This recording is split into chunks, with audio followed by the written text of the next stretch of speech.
Bismillahirrahmanirrahim. Assalamualaikum warahmatullahi wabarakatuh. Kami kelompok 3 yang beranggotakan Silvani Arsida Lestari, Hidayati, dan Hafizatur Rahmah akan mempresentasikan dengan tema yang berjudul Kode Etik Guru sebagai Pendidik. Penjelasan pertama mengenai pengertian kode etik yang akan dijelaskan oleh Saudari Hidayati. Bismillahirrahmanirrahim.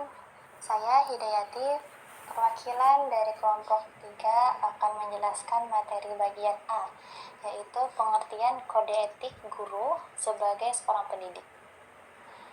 Secara etimologi, kode etik berasal dari dua kata, yaitu kode dan etik. Kode berarti norma atau aturan, sedangkan etik berarti tata cara atau tingkah laku.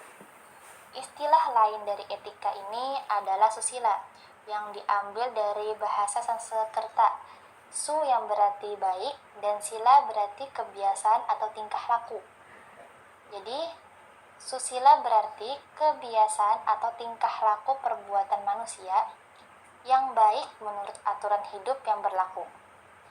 Jadi, etika ini disebut juga sebagai ilmu tingkah laku yang mempelajari tata nilai tentang baik dan buruknya suatu perbuatan, apa yang harus dikerjakan atau dihindari, sehingga terciptalah hubungan yang baik di antara sesama manusia. Jadi berdasarkan definisi tersebut, dapat kita ambil kesimpulan bahwa pengertian etika dapat kita sederhanakan menjadi dua bagian. Yang pertama, etika sama dengan praktis. Etika ini sama dengan moral atau moralitas, yang berarti adat istiadat, kebiasaan nilai-nilai, dan moral-moral dan norma yang berlaku dalam kehidupan bermasyarakat. Kemudian, pengertian yang kedua, etika sebagai ilmu atau tata susila dalam kehidupan. Etika ini menghimbau orang-orang untuk sadar diri, tidak hanya mengikuti aturan dari nenek moyang terdahulu saja, tetapi harus melihat keadaan di sekitar. Oleh karena itu, etika di sini disebut juga sebagai etika saling sadar diri.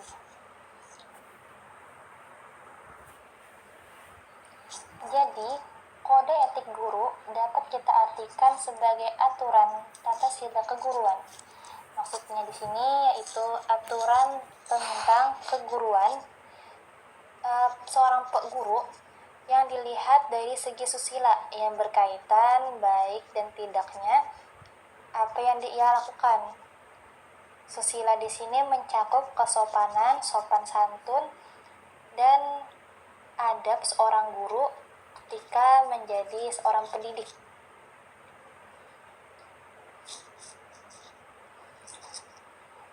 Dengan demikian, pengertian kode etik guru di Indonesia adalah pedoman atau aturan tingkah laku yang harus ditaati dan diikuti oleh guru-guru di Indonesia dalam melaksanakan tanggung jawabnya sehari-hari sebagai seorang guru yang profesional. Bismillahirrahmanirrahim. Saya Hafizatur Rahmah akan menjelaskan bagian kedua, yaitu kode etik guru di Indonesia serta tujuannya. Kode etik guru di Indonesia yaitu 1. Guru berbakti membimbing peserta didik untuk membentuk manusia Indonesia seutuhnya yang berjiwa Pancasila.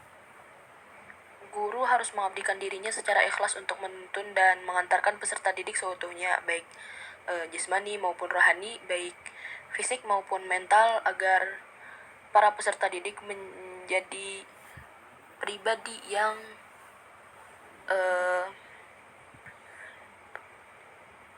berdasarkan sila-sila Pancasila.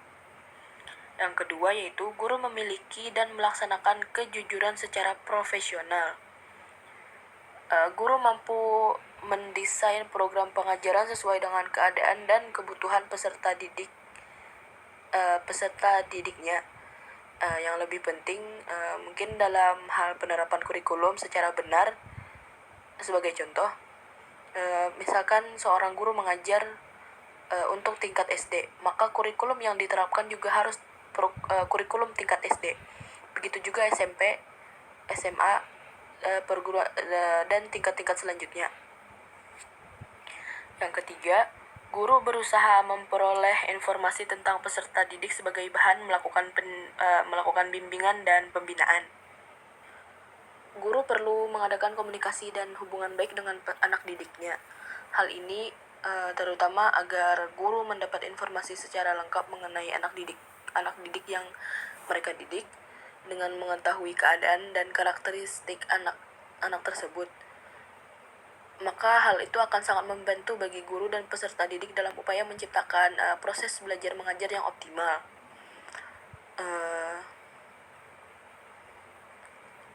Perlu diingat, semua tindakan guru terhadap anak didik harus mengandung unsur kasih sayang, ibarat anak dengan orang tua, bersikap sabar, ramah, dan terbuka, agar para peserta didiknya juga bersifat terbuka dan berani mengemukakan pendapat dan segala masalah yang dihadapinya. Dan perlu diingat juga, hubungan harmonis dengan anak didik itu tidak boleh disalahgunakan. Dengan sifat ramah, kasih sayang, dan saling keterbukaan dapat memperoleh informasi mengenai peserta didik secara lengkap. Itu untuk kepentingan anak didik, bukan untuk kepentingan pribadi guru itu sendiri. Selanjutnya yaitu guru yang nomor 4, guru menciptakan suasana sekolah sebaik-baiknya yang menunjang berhasilnya proses belajar mengajar. Maksudnya di sini, guru harus menciptakan kondisi-kondisi yang optimal sehingga anak didik mereka itu merasa nyaman belajar dan dididik dan dibimbing. Yang kelima yaitu guru memelihara hubungan baik dengan orang tua dan masyarakat sekitar untuk membina peran dan rasa tanggung jawab bersama terhadap pendidikan. Dalam keberhasilan dalam proses belajar mengajar, guru juga harus membina hubungan baik dengan orang tua murid. Melalui hal ini dapat mengetahui keadaan anak didiknya, bagaimana kegiatannya di rumah, bagaimana, dan juga untuk mengetahui beberapa hal tentang anak didik melalui orang tua, sehingga dapat digunakan sebagai bahan untuk menentukan kegiatan belajar mengajar yang baik. Keberhasilan anak didik juga tidak dapat dipisahkan dengan bagaimana keadaan dan usaha orang tuanya, karena peran orang tua itu sangat menentukan dalam keberhasilan dalam mendidik peserta didik. Serta bagi guru juga sangat penting untuk memelihara hubungan baik di masyarakat, karena guru akan mendapatkan masukan, pengalaman, serta memahami berbagai kejadian atau perkembangan di masyarakat itu. Yang keenam, guru secara pribadi dan bersama-sama mengembangkan dan meningkatkan mutu dan martabat profesinya.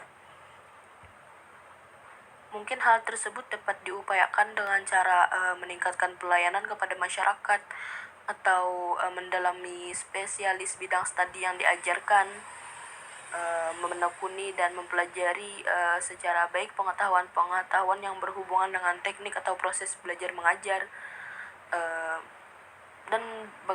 dan banyak lagi cara-cara yang lainnya. Mungkin bisa dilakukan mengadakan kegiatan diskusi atau saling tukar pikiran dengan teman sesama rekan sebagai pendidik untuk meningkatkan mutu profesi sendiri. Yang selanjutnya yaitu kode T yang ketujuh, guru memelihara hubungan seprofesi, semangat kekeluargaan, dan kawanan sosial.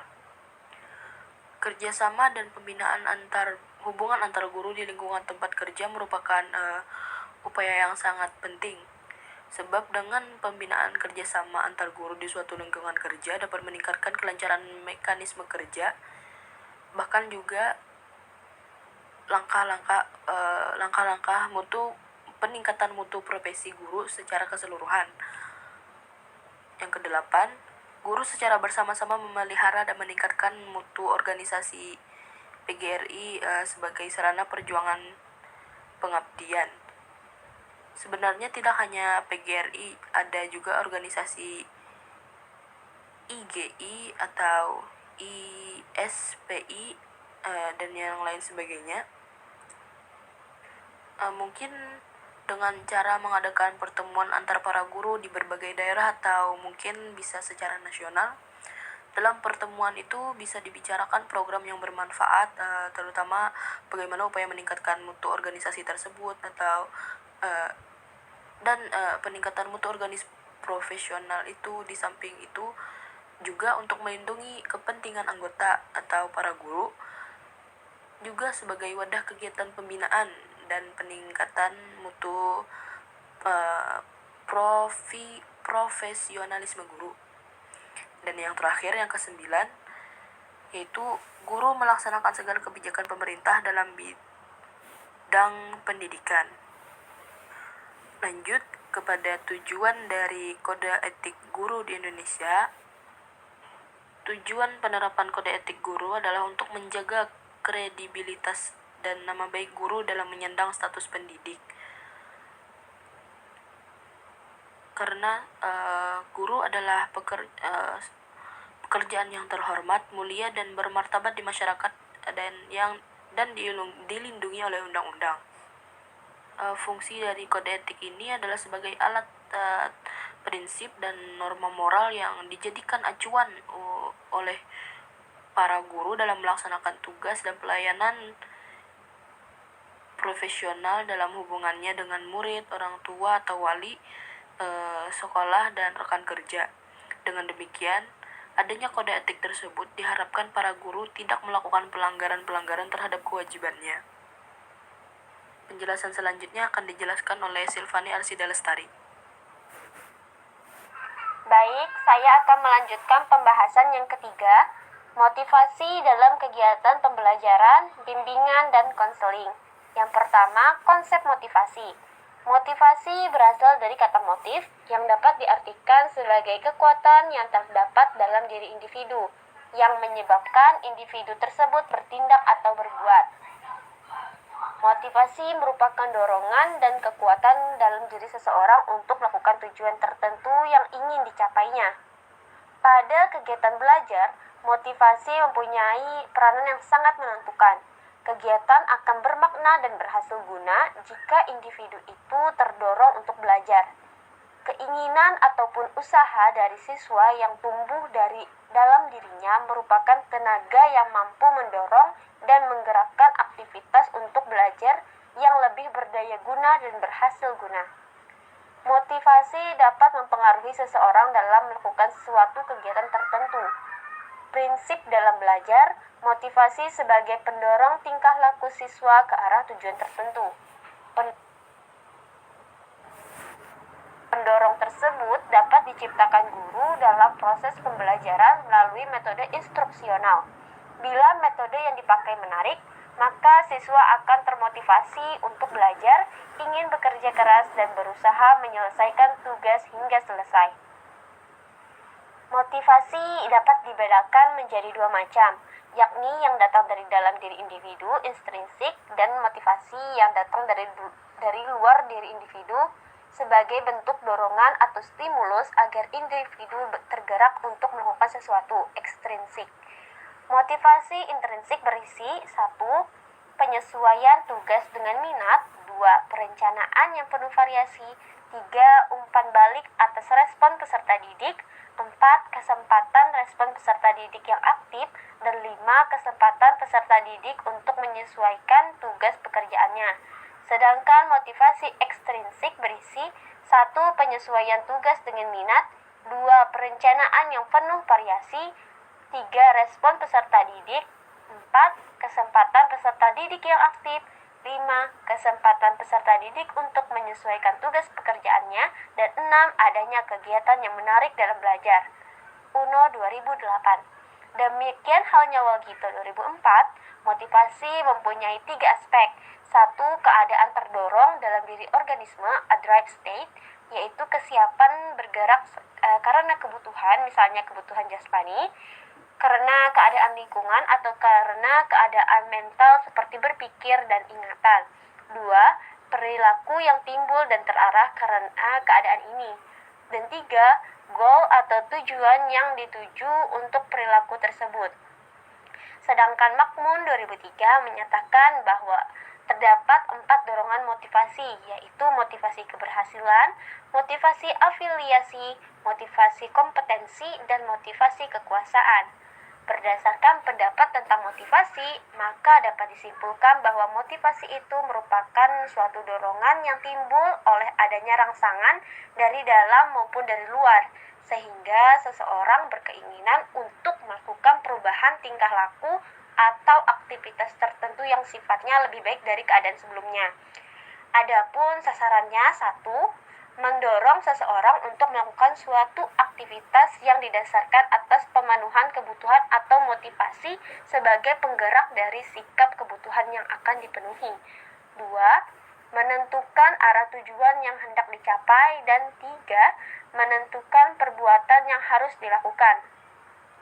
Motivasi dalam kegiatan belajar disebut dengan motivasi belajar, yakni dorongan atau daya penggerak baik datang dari luar maupun yang datang dari dalam diri individu untuk melakukan suatu kegiatan belajar.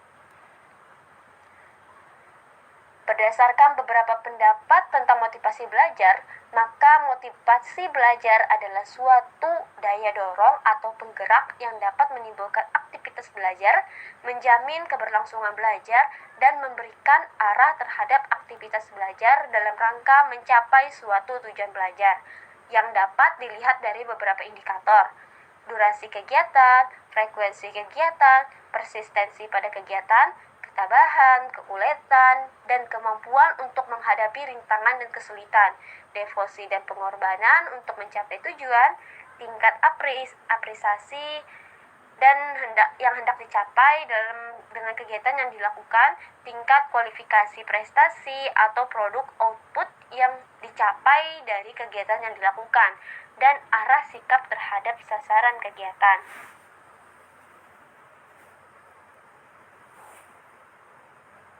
Yang kedua, pentingnya motivasi dalam belajar. Perilaku yang penting bagi manusia adalah belajar dan bekerja. Belajar menimbulkan perubahan mental pada diri siswa. Bekerja menghasilkan sesuatu yang bermanfaat bagi diri perilaku dan orang lain.